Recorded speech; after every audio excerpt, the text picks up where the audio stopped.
Welcome back to part 2 of our chapter 24 and 25 lecture on the urinary tract system and the fluids that are processed and involved in this system.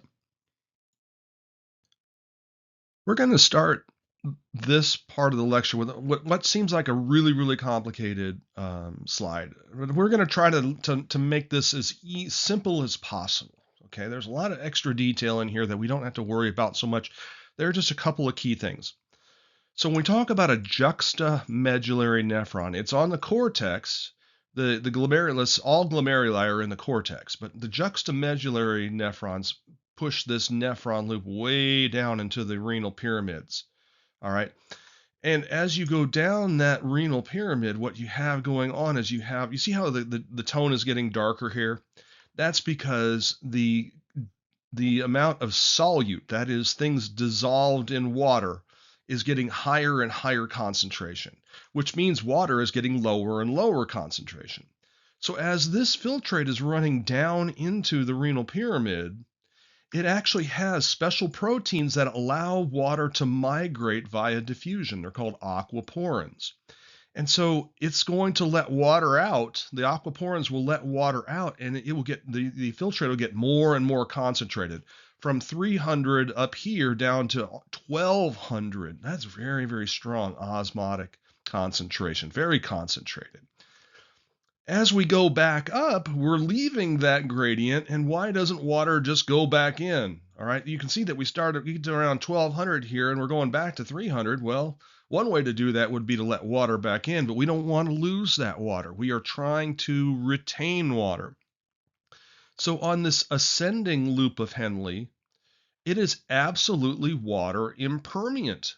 It doesn't let water at all, but what it does instead is it transports sodium, and chloride comes along for the ride. Remember, these are ions dissolved in water. So sodium gets moved and chloride comes along for the ride, along with some other stuff. And instead of transporting water, we are now transporting solute. Okay, so you see here, we're letting water out on the descending nephron loop. And then on the way up, we are literally taking solute out of that. So this gets more dilute as it gets further up, but it's not because of equilibration of water. It's from transporting solute out. It's a pretty amazing mechanism. And that's what we're trying to show you here. Water leaves on the way down as we go down that renal pyramid by virtue of osmotic diffusion that we permit. All right. On the way up, we do not permit osmosis to occur, and instead we are actively transporting sodium, and by virtue of charge and so forth, chloride comes along for the ride. I probably mentioned this. I seem to recall mentioning this, that once we get done with the nephron loop, so remember, water comes out on the way down by osmotic force, and we pump solute out using active transport. Chloride comes along for the ride, and we pump sodium out. Then we get to the distal convoluted tubule, and then we get the collecting duct. Now, this is where our things like aldosterone and antidiuretic hormone can really do their thing. All right. So if we have antidiuretic hormone, what happens is as we go down this collecting duct, we can retain more water. All right. We're at roughly, 300 milliosmolar in this region. All right. It's saying it's hard for me to read here, but it should be around 300 or so. Maybe it's a little lower. That's fine. Either way, as it goes down here, it's going down into that renal pyramid again. There's an opportunity to extract more water by osmosis. And what antidiuretic hormone can do is that it can lead to an increased abundance of those aquaporins. So those aquaporins get put into the membrane here. That means that more water will be retained as we go down that collecting duct. So that's what's going on here.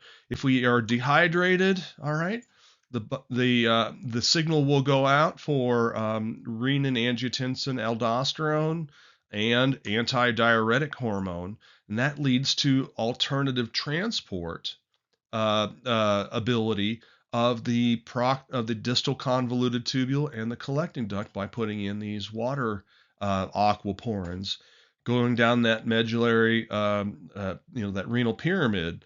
That allows you to retain even more water and concentrate urine to a significant degree. I have had wouldn't call it unique, and I wouldn't necessarily call it pleasant, experience of being severely dehydrated while on a multi-day caving trip in New Mexico. And it's actually quite stunning, how much you can concentrate urine if you're significantly dehydrated.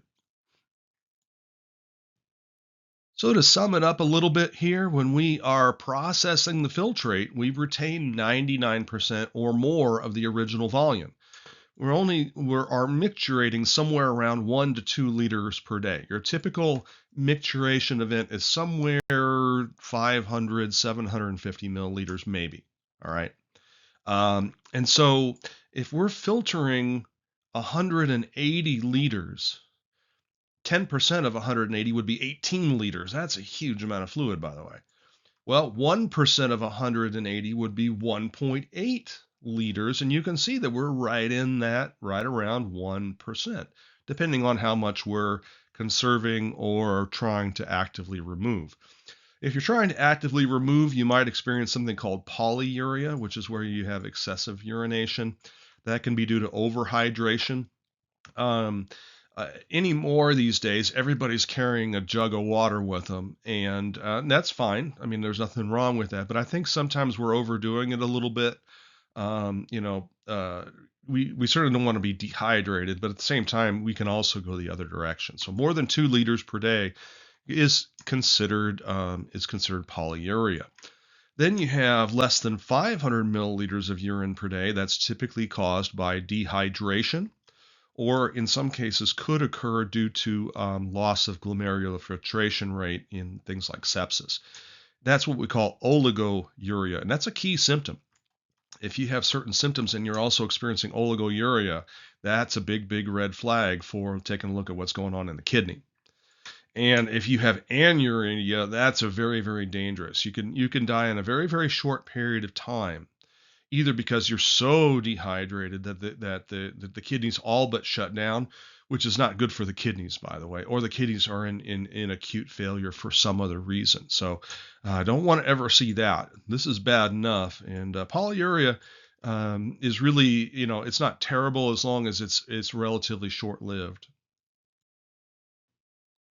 The components of urine are actually quite interesting, given that we ascribe such low esteem to urine in our modern society. That is to say, if somebody urinates on you, that is probably the deepest insult you could probably imagine, right? And we have an aversion to urine, and it's a really really it's a diametrically opposite relationship of urine to what we might have had in earlier times. I'll explain what I mean. Given that urine is basically the second cleanest bodily secretion, it's only second to tears in terms of cleanliness, not even close. Saliva is much dirtier. All right, much more infectious than urine is. But yet urine is disdained to a high degree. Turns out during Roman times they collected urine as a tax, because they could use urine once you've sort of let it air out and let some of that ammonia go away. It actually is a very effective detergent. It has organic acids in it, and it also has ions, which is just what soapy salt water is. All right. And when you use a bar of soap, it's got ions and it's got organic acids in it, and you use that as a solubilizer of inorganic molecules like greases and oils and so forth. So urine is very, very effective detergent, if seemingly disgusting in our modern day. But if you let it air out, it doesn't really smell as bad as it might seem. Okay, so you've got mostly water, probably about the equivalent of a cup of coffee in terms of it's vastly water. You have some nitrogenous waste, like for instance urea. All right, this is what degrades into that ammonia smell that you smell. That's from amino acids, and then we break down nucleic acids, the nitrogenous bases, and that creates this uric acid. By the way, this is the connection with gout. All right, if you have a buildup of uric acid in your blood, it'll deposit and form these gouty irritations. You also have creatinine, and actually creatinine is really interesting because it is filtered, but it cannot be either secreted nor reabsorbed. So we actually use creatinine levels, follow the creatinine over time as a function of understanding filtration. And sure, you've got sodium, potassium, phosphate, sulfate, chloride is in there as well. Typically a little more acidic than the blood pH, but that can vary. And you can vary it using different foods or beverages and so forth. You can make urine more acidic or more basic, which does have some therapeutic value. But what urine should not contain, at least fasting urine. Now, if you go out and you have a Krispy Kreme donut or two or three or four, you're going to spill glucose. That's normal.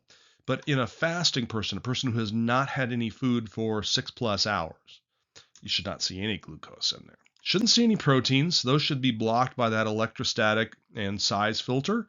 But if the fenestrated epithelium in the glomerulus is compromised, you might begin to see proteins showing up. Now there are small peptides that get through, but not proteins. All right, those are much bigger. Surely shouldn't be seeing whole cells.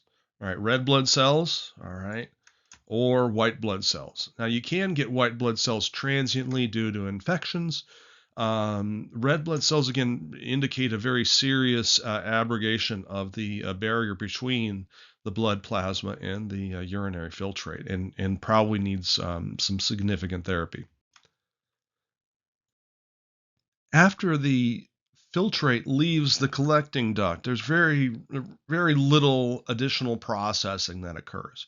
You get the collecting duct, and then you enter a larger structure called a minor calyx, which you can see on an X-ray, into a major calyx, and then the pelvis, and then ureter, urinary bladder, urethra, and then at the external orifice, there's a sphincter there to prevent accidental leakage, which again can be a problem sometimes either with people who have sympathetic parasympathetic disorders or stretching of the orifice due to trauma or childbirth and so forth. So this is the pathway after the nephron, and there's not a lot of processing at this point. Once you've had it down the collecting duct, then it's just conveying it to first a storage area, and then at the appropriate times, hopefully releasing that out into the environment. And as I mentioned in the previous slide, the sympathetic and parasympathetic system affects the what we call the tone, that is the strength of contraction or relaxation of these sphincters. And so what can happen is as fluid builds up in the bladder, you have mechanoreceptors or stretch receptors, and that will then trigger the bladder to begin contracting, which is what gives you that sort of feeling of needing to go, all right, to different degrees of urgency, if you know what I mean. And that stretching will then cause a relaxation of the sphincter smooth muscle. And we can control that to a certain degree. There is actually a suite of muscles there. There's skeletal muscle in addition to smooth muscle. So you can hold it. But this is a reflex, and if you look in a young child, what you see is the pure reflex. They don't have any typical, or they don't understand how to engage in a voluntary control, and so what you see is a sort of a pure autonomic reflex. Micturition fundamentally is a parasympathetic response, though in extreme sympathetic situations, you can engage in a type of fear response that can cause micturition. But that's actually relatively uncommon. And it requires very, very severe sympathetic stimulation. But under most situations, what we consider a parasympathetic, a relaxation. All right. So we get a signal from the spinal cord and then we get a signal down to what's called the detrusor muscle. All right. This leads to contraction of the bladder and relaxation of the internal urethral sphincter, which then leads to micturition. You also have relaxation of the external sphincter as well. What they do is they can voluntarily override that, all right, the external urethral sphincter. And that's what we learn and gain function, following about the age of, shall we say, 18 to 24 months. We learn how to manipulate that external urethral sphincter. Now, I'm not going to lie to you. I think this slide is a little bit of overkill especially for a class of this level. But let's just kind of get to the generalities, if you will. So fluid's going to be building up in here in the urinary bladder. And we can control the pressure of that by either the contraction and relaxation of the muscles in that bladder, including the detrusor muscle. Then you have the internal urethral sphincter and the external urethral sphincter. They control whether or not the fluid is released. And so what will happen is, as you build up fluid, and if there's some signal that would cause contraction of this muscle, you get a signal heading up to the brain, up into the parasympathetic controlling regions of the brain, that then say, hey, you got to go. And then that will in turn send a signal down to cause detrusor muscle contraction along with relaxation of these two sphincters, leading to release of this. And again, if these signals get crossed, or if there's trauma or some other things, for instance, childbirth can lead to loss of pelvic floor integrity and so forth. That's a relatively common condition that's treated. We call it urinary incontinence in some cases. Again, there are multiple causalities because we're interfacing with the central nervous system, which can have emotional and neuroarchitectural reasons, as well as effector issues down below.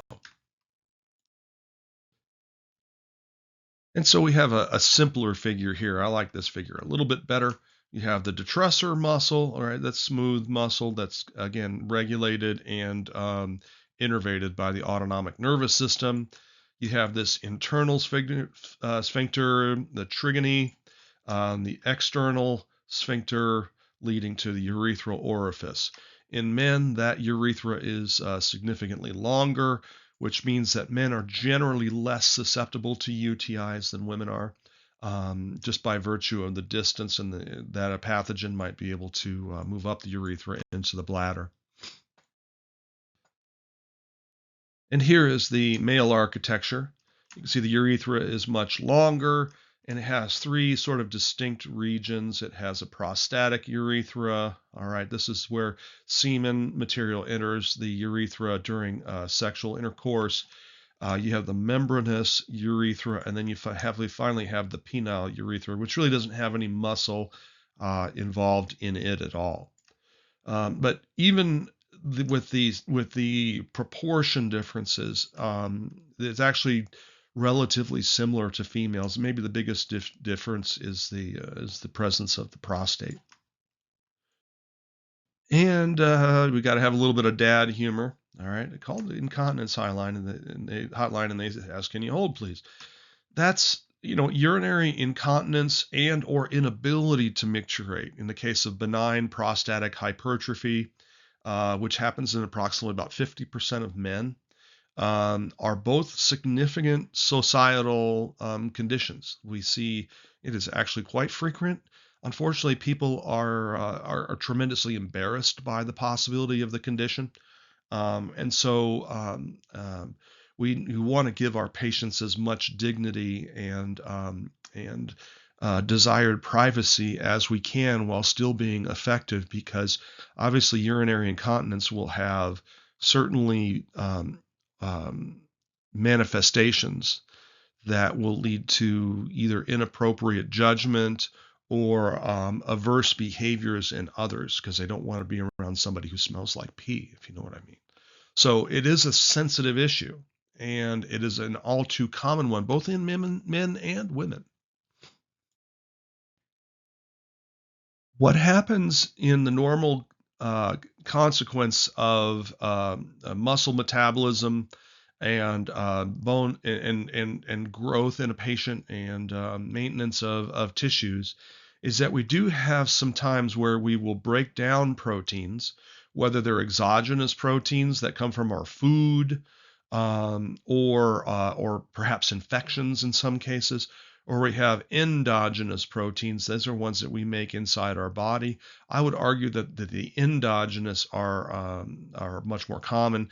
Anyway, we'll break these things down, and these amino acids will end up in the in being processed by the liver, or perhaps broken down by bacteria, that then lead to the creation of this molecule called ammonia. And ammonia can be converted into a less reactive molecule called urea. It's very, very diffusible across plasma membranes. It equilibrates quite rapidly. So through rapid diffusional equilibrium in the nephron, we end up with urea being excreted in the urinary filtrate. And what will happen is, in the presence of oxygen, urea will revert back to ammonia, which is why we get that sort of ammonia smell in urine. This isn't directly about the kidney, but it shows how the kidney can modulate, or at least gives us a sense of what the kidney is doing in terms of modulating fluid. You have three major compartments, and the big one is intracellular fluid. This is fluid inside the plasma membrane. Fully almost 2/3 of your fluid is found inside your cells. Then you have what's called interstitial fluid, which is found outside the cells, but is not blood plasma. And you can see the blood plasma is actually a little bit very much in the minority here. All right. So we have three major compartments: intracellular, interstitial, and blood plasma. By far the most common solute we find is sodium across all three compartments. Now, I actually have a philosophical disagreement with what this is saying here. It says water freely moves depending on osmotic pressures. That is not necessarily true. All right. We will let water move if we let it. Okay. For instance, and this is where I think sometimes people look at a blood cell and see how fast it adapts to differing osmotic situations, and they sort of generalize the other cells in our bodies as just like the blood cells. And that's just not true. All right. Now, it doesn't mean that water doesn't move. It just doesn't move quite as fast as we often assume it does. It has to have those aquaporins in order to facilitate water movement. More aquaporins, the more freely the water moves. It's just a peccadillo of mine. I don't want people, knowing that I think this is a common misconception in people that don't really fully understand what is actually happening in terms of osmosis in cells. But that's just me. All right. Sorry about that. All right. What kidneys are doing is they are regulating interstitial fluid and blood plasma volume, which then indirectly impacts intracellular fluid. All right. So the kidneys are monitoring sodium, they're monitoring they're monitoring blood pH, oxygenation, all sorts of things. And they will change their rate of filtrate creation and reabsorption in order to modulate interstitial fluid, which then indirectly modifies blood plasma, which then indirectly modifies intracellular fluid. Again, another arguably busy slide. Here's the takeaway. In extracellular fluid, which would be red and blue are the extracellular fluid compartments. You have red as blood plasma, blue as interstitial fluid. You see lots and lots of sodium, lots and lots of chloride, maybe a little bicarb in there. All right. In the intracellular fluid, you see lots and lots of potassium. You see some phosphate and you see some protein in there. So those are kind of the big three: potassium, phosphate, and protein. All right. So you have these major differences in solute concentration inside the cell versus outside, nevertheless, they keep a relatively equal osmolarity. So even though there's a boatload of sodium chloride on the outside and hardly any on the inside, you still have enough potassium and phosphate and protein that counterbalances the outer compartment with the inner compartment. So we have three big ions that we want to pay attention to. These are kind of the big three. You've got sodium, potassium, and calcium. Where's chloride in there? Yeah, chloride has some roles, but chloride is not the reactive ion that we don't use chloride for anything that we know of that's as significant as these three. All right. Super important for regulating the voltage across membranes, which includes neurons and includes muscle cells. All right. Calcium is super important for muscular contraction. It's also important for certain types of signaling between cells. Certainly, whether we're talking about skeletal muscle or cardiac muscle or even smooth muscle. Though in smooth muscle, the calcium does a different role. Calcium is also an important second message for a lot of cells. But in any case, so get these big three down, these basic functions of each of these. All right. Action potentials, depolarization. Action potentials, repolarization. All right. Primary role in renal function. Calcium, blood clotting. All right. Secretion, contraction, and excitation of muscle. All right. We certainly store it in the bone. And parathyroid hormone is the one that modulates whether we're storing it in the bone or releasing it from the bone. Now, most of us know that injection and intravenous therapy is a significant pathway for therapeutics, delivering things to the blood plasma. We often do it intravenously, or sometimes we do it intramuscularly, rarely arterially. There are times, though. But in any case, if we're going to deliver something, there may be reasons for why we want to dry a patient out or we want to fluid challenge a patient. So, for instance, someone who is either dehydrated, we might want to give them something that increases their fluid volume. Or if they're overloaded with fluid, we might want to do something that tries to dry them out. Well, it's hard to administer a liquid that dries a patient out, if you know what I mean. On the other hand, we don't want to do the opposite. We don't want to deliver a fluid that is so dilute that it causes cells to swell, which will lose function, or even worse, rupture and lead to inflammation and necrosis of the tissues. Water toxicity is a thing, all right? And so the two solutions that we often use if we're trying to maintain what we call an isoosmotic or isosmotic situation is 0.9% saline. All right, that's 0.9% weight to volume. That's what we call normal saline, so a little bit less than 1%. Or we can do what's called 5% glucose. Sometimes they call it a D5 for dextrose, which is just another word for glucose. So either a normal saline 0.9% or a D5 is typically considered relatively isoosmotic. If we do something that changes the concentration in any compartment, now, I would argue that it's very difficult to change the intracellular compartment, but if you dehydrate a patient, yeah, you're going to have some issues. But in any case, if we change, like for instance, blood plasma volume or interstitial volume, that's going to cause water flow.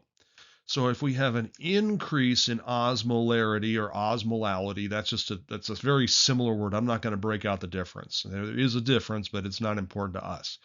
If we get an increase in osmolarity of the extracellular fluid, that means there is more solute in that extracellular fluid, and water will begin diffusing out of cells, and the cells will begin to shrink. We call that crenation. If you've ever seen a plant wilt, because you haven't watered it in a long time, that's basically plant cell crenation. Now, if we decrease the osmolarity of the extracellular fluid, that is to say there's more water than solute, that would lead to water wanting to diffuse into the cells, leading to cell swelling. In a worst case scenario, cell rupture, and that would be necrosis and inflammation and a lot of bad things. So we have those cells in the juxtaglomerular area, the juxtaglomerular cells. If they sense a need to retain fluid, that is, that the urinary filtrate's too low, they will then send signals that in the form of renin in order to cause retention of fluid and slowing of kidney filtration. All right. This can happen during sympathetic stimulus. All right, that can do it. And what happens is it causes concentration of the urine. All right, leading to uh, uh, leading to increasing in blood pressure. So if you sense a low blood pressure, you'll secrete the renin in order to retain more fluid. And this is why we use ACE inhibitors for people who have high blood pressure. We block that signal. That means more fluid is excreted. What happens is at downstream of the renin angiotensin signaling, so we have angiotensinogen is converted by renin to angiotensin 1. And then you have ACE converting angiotensin 1 into angiotensin 2. Angiotensin 2 then causes the release of aldosterone, an anti-natriuretic peptide. That's a mouthful. It means less salt in the urine, okay? Anti-natriuretic peptide. So it's retaining salt, which means you're retaining fluid, increasing blood pressure, and so forth. A certain disease is called a hypoaldosteronism, also known as Addison's disease. All right. This is where the patients, for some reason, cannot create enough aldosterone, and so they lose sodium and chloride to the urine and consequently become dehydrated. They have to consume lots of water, lots of salt, because they don't have the mechanisms in order to retain the appropriate amount of salt. They don't have enough aldosterone. As mammals and as humans, we use complex behavior mechanisms to achieve physiologic and reproductive goals. But a classic one, a one that sort of gets away from pure psychology, is what we call the thirst response. That is, you have these osmoreceptors in the hypothalamus that can detect when you have low water levels in your extracellular fluid, whether it's blood plasma and by extension interstitial fluid. It's really measuring blood plasma. Turns out hypothalamus is one of the few places that doesn't have a blood-brain barrier. One of the few places in the central nervous system with no blood-brain barrier. And that's because they are actively monitoring the blood's chemistry and osmolarity. So it senses osmolarity being too high, which means not enough water. That would be dehydration. So we are becoming hypertonic, hyperosmotic.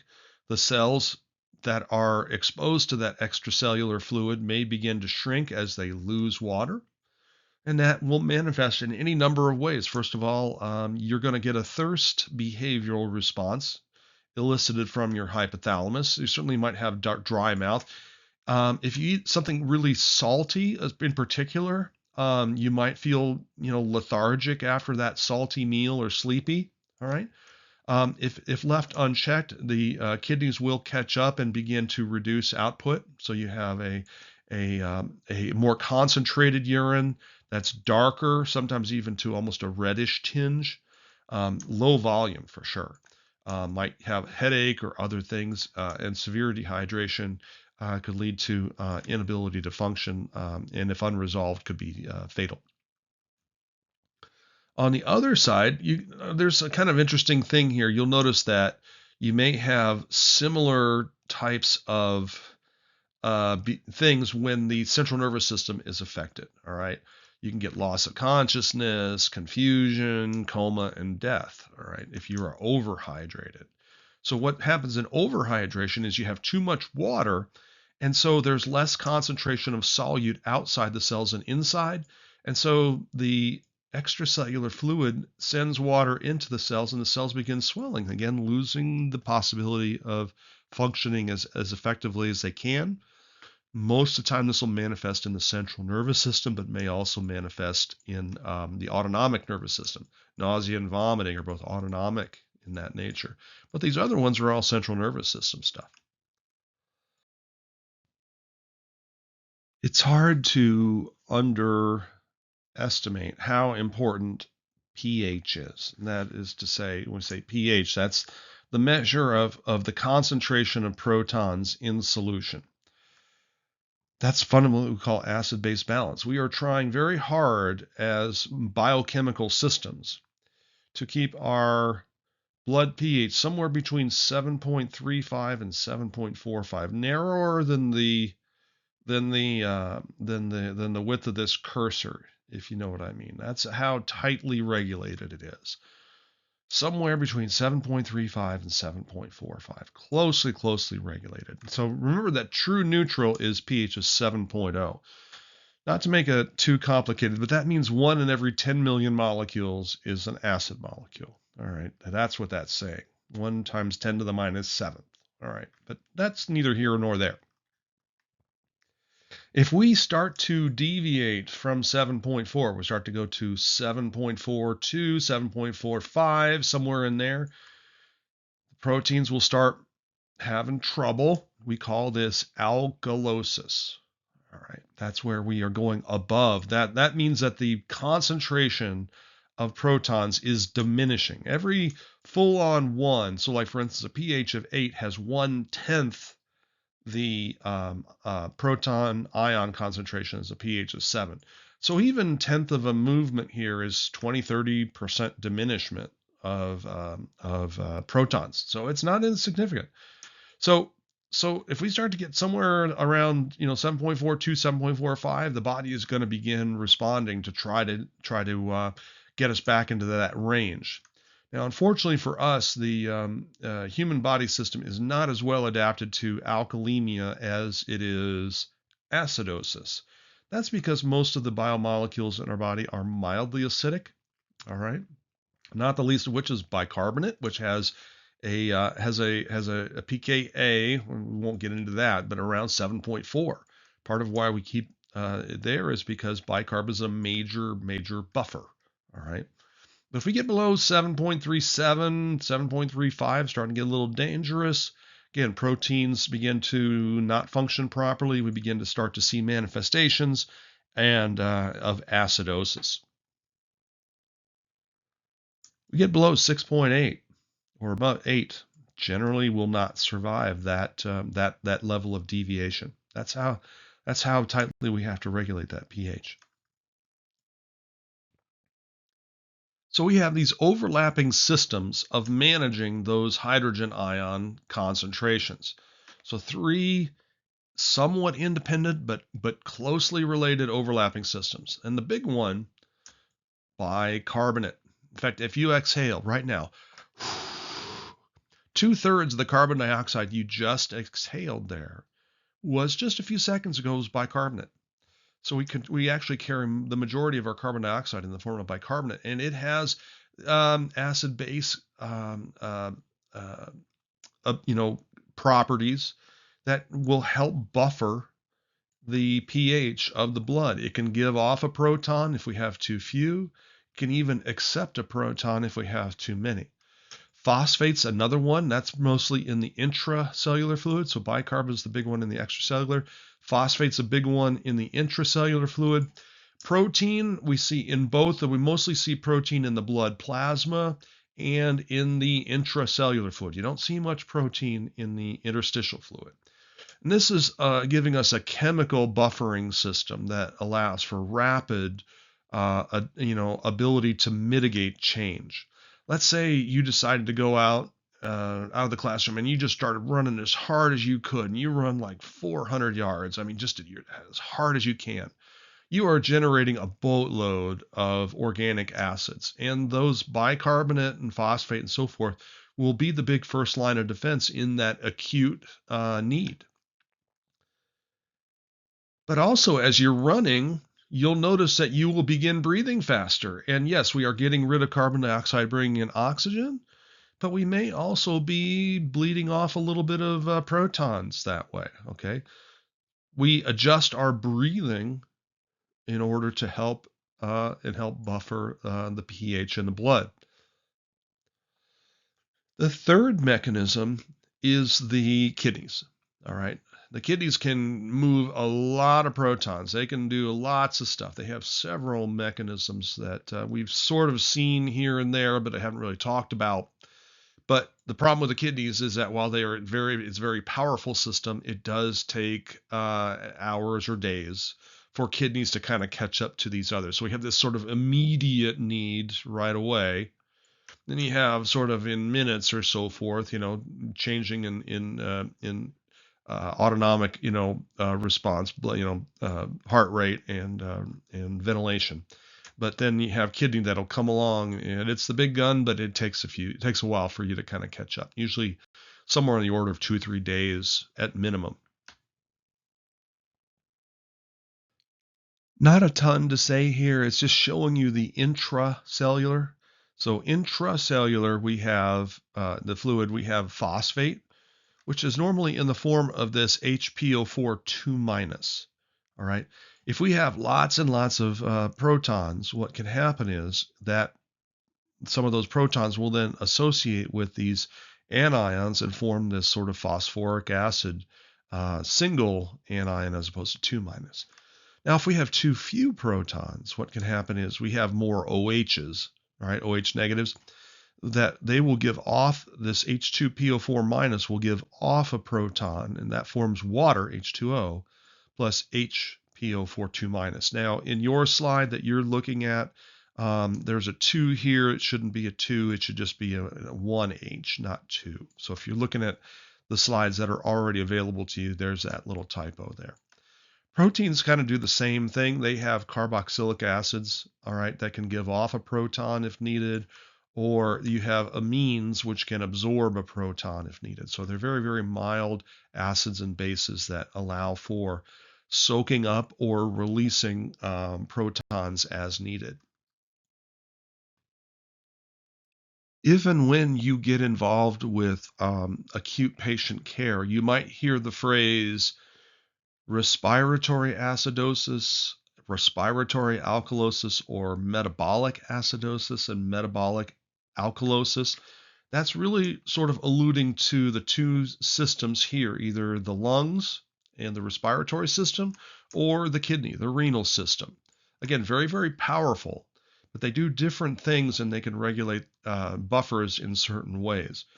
For instance, we can turn carbonic acid into CO2, and then what we do is we breathe faster, and CO2 will diffuse out of the blood plasma into the inspired air, and off it goes. Now, we can do the opposite too. If we have a buildup of CO2, what happens is that causes a creation of carbonic acid in the body, which then will cause rise in protons, lowering pH. So we're mostly dealing with CO2 in the respiratory system and the forms of CO2, if you will. Okay, so carbon dioxide, carbonic acid, and bicarbonate. Kidneys, on the other hand, are dealing with non-volatile. That means that you can't breathe them out. You can't just exhale them. They're a little heavier, all right? And this includes phosphoric acid, uric acid, lactic acid, ketone bodies, all right? And it can use any number of systems in order to help buffer changes in pH, but it's slow. Kidneys can also regulate bicarbonate. They can either conserve bicarbonate, okay, if we have a low pH, or we can secrete protons if we have a high pH. All right. Third thing we can do is we can actually let bicarb go. We can pee it out. All right. If you are alkalotic, that takes time though.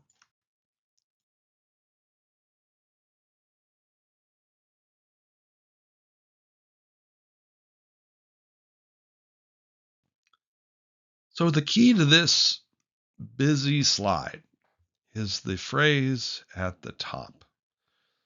So what are we saying here? When we're saying reabsorption of filtered HCO3 is coupled to proton secretion. So where are we sending things? Well, if we're reabsorbing, it means we're starting with the kidney filtrate out here and we're bringing something in, either into the cell here or getting all the way to the blood plasma. That is tubular resorption. If we are secreting, we are sending things out of the blood plasma into the tubular filtrate. All right. So let's look at this. Let's start with the protons first. All right. So if anything gets put into the filtrate, it increases its likelihood of being excreted. So let's look at these protons here. You can see that we're actually moving protons out. All right, so we're moving protons out, and that causes creation of CO2, which can diffuse in. And it's that CO2 can then be converted to bicarbonate, and then we can move that bicarbonate into the blood plasma. So it's a complicated slide. We don't have to know all the steps, but if you can at least halfway see that we're sending protons out here, they react with the filtered bicarbonate. We can convert that into water and CO2. The CO2 is very soluble, can diffuse in. We can convert it enzymatically again and then reabsorb it into the blood plasma. You can even create additional bicarbonate by secreting protons. That affects the phosphate. That will lead to increased bicarbonate and subsequently bicarbonate reabsorption. We can also produce bicarbonate through metabolizing an amino acid called glutamine. So if we deaminate it or we oxidize it or react it with acid, it will bust up that amino acid into bicarbonate and ammonia, which can then be removed. That ammonia can be put out into the urine, and we can retrieve that bicarbonate if needed. This is just sort of a fate map, if you will, and it's meant to not be looked at as a whole. It's meant to be walked through. So let's start with acidosis. Let's say our blood pH is at or below 7.35. Okay, well, we might try to breathe off carbon dioxide, or perhaps bicarbonate is low. So maybe the kidneys will try to retain more bicarbonate. Okay, we will also try to remove the acid by breathing. So especially if we have high CO2, if we have what's elevated CO2, which is possible if you stop breathing and that sort of a thing. So you're going to breathe that off. If you have low bicarbonate, that's not able to manage with breathing, and that's called metabolic acidosis. So if it's CO2, it's respiratory. If it's HCO3, it's metabolic. All right. Then we can go on the other side. 4 or 5 means that we either have low CO2 or we have high bicarb. So if we think low CO2, what we're going to do is we're actually going to slow our breathing down. All right. This is why if people are hyperventilating, you can use a paper bag, and that helps them feel better. Or if it's metabolic, then you have to excrete more bicarbonate. Again, slower process. All right. So respiratory uses the various forms of CO2 to help modify pH. Metabolic is fundamentally how much we have of bicarbonate as a whole, whether we're excreting it or retaining it. Phosphates mixed in there as well, but that's the metabolic side of the equation. And again, you're going to try to figure out, is it respiratory, is it metabolic, in order to choose the appropriate intervention. And that's what's shown here. The first thing you're going to do is determine if it's acidic or alkaline. You're going to check the bicarb levels. You're going to check the CO2 levels, check breathing rate.